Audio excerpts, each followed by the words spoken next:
Within the indie game industry, few genres gather as much popularity as horror. Often boosted by live streamers or YouTubers, indie horror games can go from small amateur hobbies with hopes to maybe make a profit to becoming cult phenomenons overnight, with millions of views, millions of fans, and yes, millions in revenue. But what if that very history of game successes ends up encouraging new game developers to set out with the sole intention of making those millions in profits? Will those games still have enough substance to carve their own space in the ever-growing and often saturated industry? Or will it just be a new viral cash grab, forgotten as quickly as it became popular? This is what we will try and discuss on this video. Hey guys, what's up? I'm Luke De Silva and welcome back to my YouTube channel. On this video, we're going to be talking about Poppy Playtime and how I wonder what the actual intentions of the game developers behind it are. Poppy Playtime is a game developed by Mob Games and released on October 12, 2021.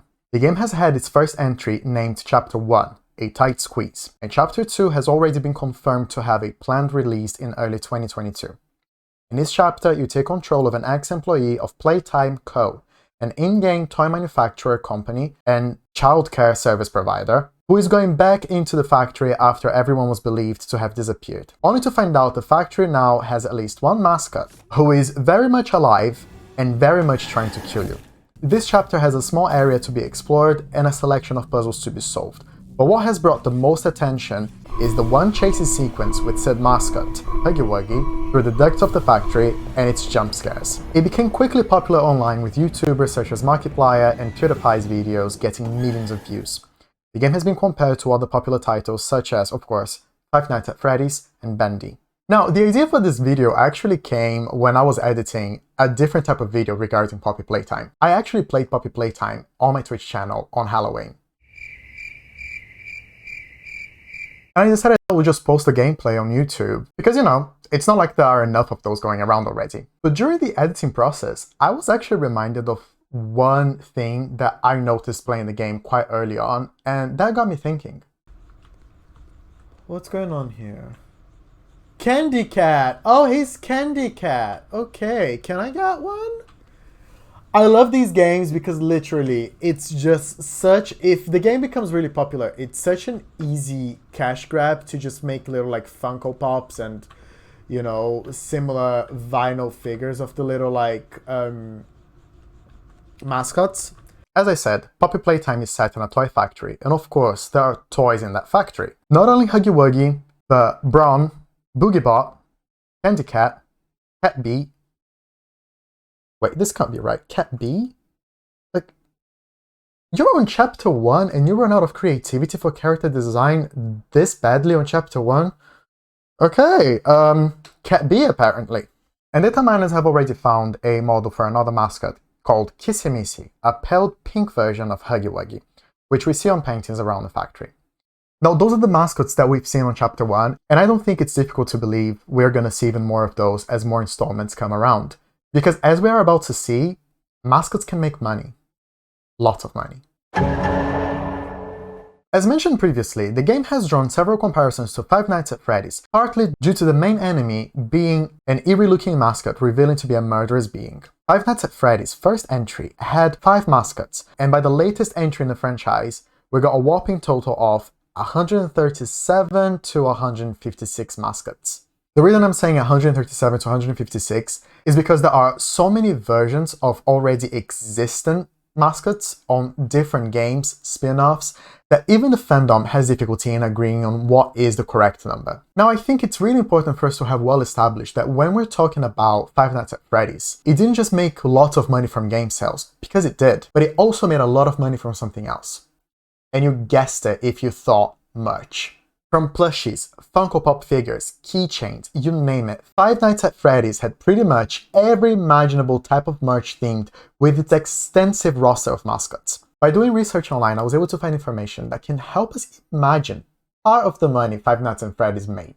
By looking up its creator's net worth, we can find he has made $20 million in game sales. Now, obviously, this is a lot of money, but it's not even the largest number you can find if you look up Five Nights at Freddy's revenue. Five Nights at Freddy's was Funko's top-selling property in 2017, making $40 million then. That means in 2017, there were more Funko Pops sold for Five Nights at Freddy's than Avengers or Star Wars or Pokemon. Huge franchises. That's how popular Five Nights at Freddy's were. That's how popular those designs of those mascots were, to the point that people just wanted to buy whatever merch they could find with those mascots. Now you may be wondering, why are you talking so much about Five Nights at Freddy's? I thought this video was about Poppy Playtime. And to that, I can only answer, I have a really bad attention span. But jokes aside, this is still relevant to this video, because look at those numbers. That is a lot of money. Who wouldn't want to try and recreate that? I'll tell you who I think definitely wants to try and recreate this. Mob Games, the developers of Poppy Playtime. Shall we play that clip again? If the game becomes really popular, it's such an easy cash grab to just make little like Funko Pop. Now that was me minutes into playing this game, and the same way I had that impression, I'm sure other people had the same impression. And that's okay. There's nothing wrong with wanting to make money. We have to make money because you gotta make money in your life.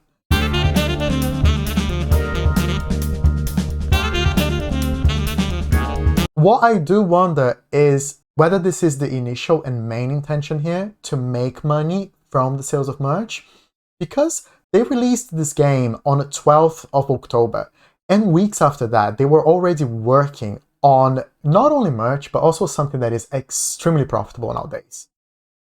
And yes, you guessed it, NFTs.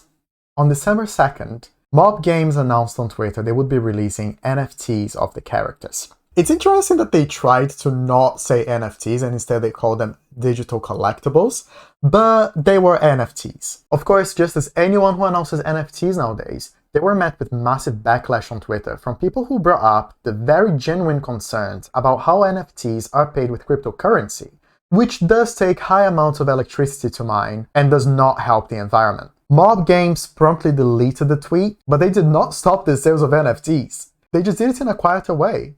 I will say that in my opinion, that's a negative point going for them. When your community talks to you about something and they bring concerns, one of your actions may be harmful in some way, and you delete the post that caused that type of engagement, but you continue to act in that way, just in a quiet manner, it looks messy. It looks sneaky, to say the least. If you're gonna do something as a person, as a company, own up to it. And if you're gonna get backlash, learn how to deal with it. Learn how to talk to people about it. Don't just dirty delete and keep going on with your life as if nothing happened. That doesn't sit well with me. By the looks of what people are saying on Twitter, it doesn't sit well with a whole lot of other people as well. This whole thing just really makes me wonder if they just saw an opportunity to profit off these characters by using this just went viral business model. Of course, I may be wrong. Maybe Poppy Playtime has a very deep story and original elements to its plot, full of twists no one will see coming. So you may be thinking, this is where we take a deep dive into the game, its story, its lore, we make up theories, and we just discuss how Poppy Playtime may actually have a very deep, intricate story, right? No. Because, spoiler alert, Poppy Playtime is basic. As I said before, I did play Poppy Playtime. And to be honest with you, my impression of it was that it seemed simple, predictable, and to be honest, reductive. As you explore the factory, you will find tapes that contain different information on the general lore. The first tape is a security warning for trespassers. The second tape has an employee training video, and it serves as a tutorial for the game's actually interesting mechanic, the grab pack, which is basically a grappling gun with sticky hands. A third tape has two employees mentioning how they have had a hard time trying to find things since the factory filled with orphanage stuff. Remember we mentioned how the factory also offered childcare services? Boogiebot. I find it interesting that they mention that they have childcare. I wonder if we're gonna actually see something in the lines of Five Nights at Freddy's, where the kids were being killed and like being put inside the animatronics. I kind of hope not, because that's been done. We get to also hear an excerpt from a job interview where Stella, when asked why she wishes to work for Playtime, explains she has always loved how toys stay the same forever, unlike humans who grow old and die. The last tape has the audio from a log by Leith Pierre, the factory's head of innovation. As Leith talks, banging and screaming can be heard in the background. Leith proceeds to explain how what he calls the prototype, or experiment 1006's absence, is what led things to go downhill. Leith says how he's likely to die by the end of the log, but is not worried, as all he needs is a breakthrough to come back. What may also count as tapes are the game over screens whenever you are caught by Huggy Wuggy. These show messages in what seems to be a VCR paused screen, with messages such as before restarting. After being hunted by Huggy Wuggy in the factory event, we knock him off a ledge and can see how he bleeds, pointing to him being organic, instead of just a toy. At the end of the game, we find Poppy herself before she says, "Will you open my case?" and a credits roll. If we take into consideration that in Chapter 1, those tapes and elements are meant to give us a good initial amount of background knowledge and foreshadowing, we could assume that the experiment consisted of transferring a human's consciousness, or soul, into a toy in order to achieve eternal life, with the childcare the factory claimed to offer serving as a front to have access to test subjects. Whether Stella was an unwilling participant or not, we cannot tell just yet. From the credits, we can see, however, that both Poppy and Stella are voiced by the same person, so that may be pointing out to the obvious guess, but time will tell. One could also theorize on how the player may actually be an experiment, since not only do we not see their model, but they don't seem to take actual fall damage, instead having a weird animation and sound coming up when you fall. That added to the fact that during one death screen in particular, we see a message referring to the player as EXP-1006, the same that Leith Pierre calls the prototype, and whose absence he attributes things going wrong to. Regardless, the human soul strapped in mascots granting eternal yet cursed life thing has been done before. For example, in Five Nights at Freddy's, and also in Bendy, funny enough. The gameplay is nothing to write home about. The reliance on jump scares is stale, and yes, although the chasing scene did make me startled at first, it became annoying and frustrating after the third attempt. Nothing in Poppy Playtime felt particularly fresh or exciting to me. On the contrary, as I was playing the game, the thought I had was, hey, I've seen this before. I don't think with those elements, it's really difficult to guess what's going on here. I actually, during my gameplay, did make a few theories that I still don't think I'm gonna be that far off.